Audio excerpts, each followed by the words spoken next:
Mr. Speaker, with regard to the missing supervisor's notes at the Phoenix Sinclair inquiry, the minister insists that there were standards in place. Presumably, these were standards for storing records, for accessing records, and for record security. She also says it's unknown why these files were missing. But one supervisor, Andy Arabco, took his notes home, had them there for several years, and then destroyed them.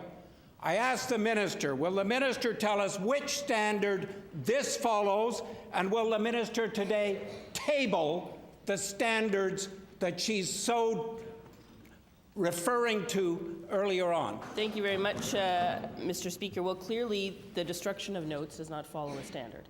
That is clear. I don't think anybody would purport to say that it does follow any standard of good record keeping. I'd be pleased to share with the member opposite the standards that are in place when it comes to documentation. I don't have them with me today, but I'd be pleased to make that information available to him. Mr. Speaker, I look forward to the minister tabling those as soon as possible. Mr. Speaker, in Saturday's Winnipeg Free Press, Linda Reynolds wrote of the missing CFS supervisory notes on the Phoenix Sinclair file.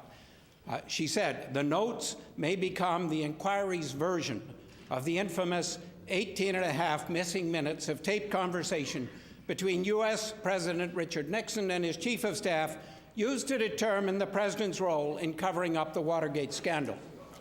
I asked the Minister of Family Services, what action did senior CFS management to make sure the CFS supervisory notes for Phoenix Sinclair were not lost, and can the minister completely tell us what action had been taken to try and retrieve these lost notes? Thank you very much, Mr. Speaker. I think it's worth noting, again, for members opposite, that it was this government that called the inquiry.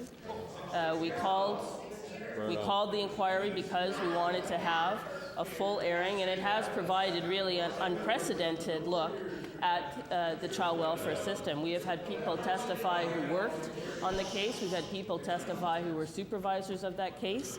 And as that inquiry unfolds, we will also hear what has happened since the death of Phoenix Sinclair, and then we will also move into a discussion of some of the issues that we all confront in our society that leads to the neglect and abuse of children. So the inquiry is going to teach us much about how we can improve the system, and we'll look forward to those recommendations, Mr. Speaker.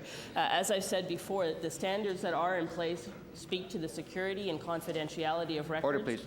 Minister's time has expired. Mr. Speaker, the processes and procedures to ensure that CFS notes do not get lost, misplaced, or destroyed are the responsibility of the Minister of Family Services and of other senior CFS officials, like, for example, Darlene MacDonald was at the time. While the decisions related to what was said then on what happens to an individual child and family may depend a lot on the frontline worker, the procedures and processes which are vital to the integrity of the system are those of the minister and the senior management.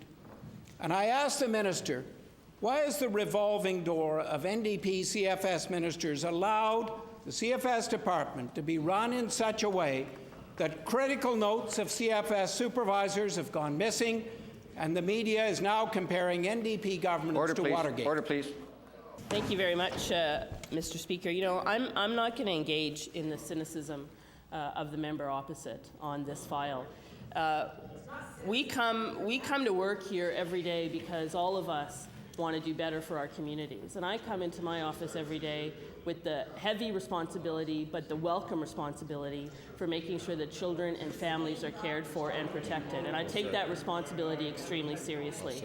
And I am not going to give up on that responsibility, and I'm not going to give up in the face of the kind of cynicism that the member opposite brings into this chamber, Mr. Speaker. We are paying very close attention to this inquiry. I believe this inquiry will come out with a report that will transform the way children and family services are delivered in this province, and I welcome the opportunity to put that into effect.